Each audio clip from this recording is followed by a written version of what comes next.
അങ്ങനെയാണെങ്കിൽ ഞാൻ ഇന്നലെ പേരാമ്പ്ര ചോദിച്ചത് പത്രങ്ങൾ പറയാൻ പാടില്ല. ആരെങ്കിലും ഉമ്മ വെച്ചിട്ടാണോ ഷാഫിയുടെ മൂക്കിൻ്റെ എല്ല് പൊട്ടിയത്? ഗ്രാനേഡ് ഉപയോഗിക്കണമെങ്കിൽ, ലാത്തിച്ച് നടത്തണമെങ്കിൽ ചില പ്രൊസീഡിങ്സ് ഒക്കെ ഉണ്ട്.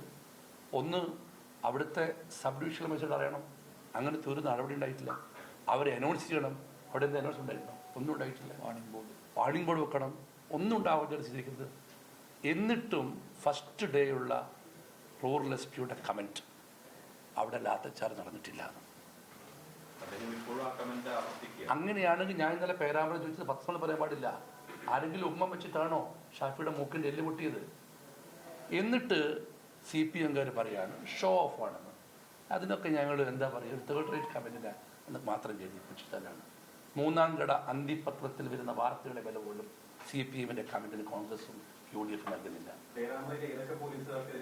അല്ല, ഞാൻ പറഞ്ഞല്ലോ, അവിടുത്തെ പേരാമ്പ്ര DYSP സുനിൽ, വടകര DYSP ഹരിപ്രസാദ്, പിന്നെ അടിച്ച പോലീസുകാരൻ SP-യെ താക്കീത് ചെയ്യണം. SP ഇതിപ്പം ഇന്നും തുടങ്ങിയല്ല.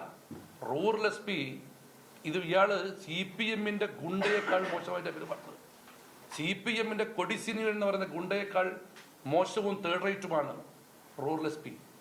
ആ റൂറൽ SP-യാണ് ഞങ്ങളെ രണ്ട് ബലിഷ്ഠമായ കൈകൾക്കിടയിൽ ജോയൽ എന്ന് പറയുന്ന KSUക്കാരൻ്റെ കഴുത്ത് ചിരിച്ചത്.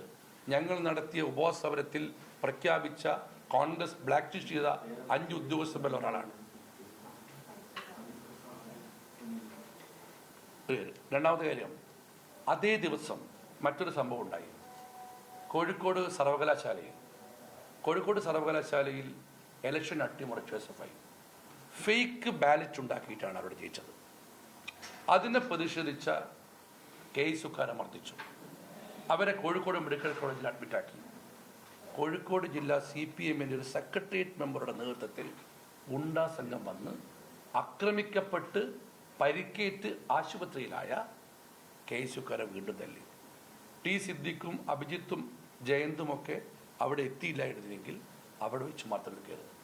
CPM-ന്റെ നേതൃത്വത്തിൽ ഒരു ഗുണ്ടാ സംഘവും പോലീസിൻ്റെ നേതൃത്വത്തിൽ മറ്റൊരു ഗുണ്ടാ സംഘവും ജനകീയ സമരങ്ങളെ നേരിടാനും ഇലക്ഷനിൽ ജയിക്കുന്ന, തെരഞ്ഞെടുപ്പിൽ എതിർക്കുന്ന പാർട്ടിക്ക് നേടാനും ഈ ജില്ലയിൽ ഒരുങ്ങിക്കൊണ്ടിരിക്കുകയാണ്. അതിനെതിരെ അനിവാര്യമായ പ്രതിരോധം തീർക്കാതെ ഞങ്ങൾക്ക് വയ്യ.